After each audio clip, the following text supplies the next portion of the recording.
پاکستانی امن کی دعویدار ادارے اور پاکستانی حکومت یہ لوگ خاموش تماشائی کرنے جاتے ہیں. میں سمجھتا ہوں اگر اس وقت ہم نے کشمیر کے لیے صحیح معنوں میں حقیقی انداز میں آواز نہ اٹھائی تو آئندہ اگلے جان میں بھی ساتھ دینا پڑے گا. تو میں سمجھتا ہوں کہ آج کی یہ ریلی اس بات کی گواہی ہے کہ پاکستانی قوم کا بچہ کشمیری بھائیوں کے ساتھ ہے. یہ آج پاکستان عوامی تحریک شمالی پنجاب کے تمام مذاہب پاکستان عوامی تحریک جنوبی پنجاب اور مرکزی سینٹرل پنجاب بلکہ کراچی کوئٹہ بلوچستان ملک بھر میں ڈاکٹر چاروں غازی کی حکم کے مطابق کشمیری بھائیوں کے ساتھ یکجہتی کے لیے ہم لوگ یہاں جمع ہیں.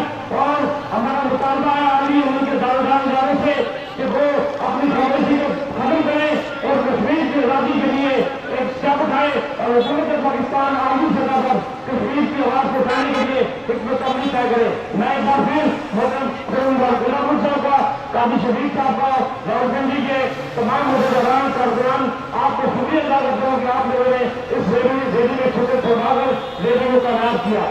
السلام علیکم.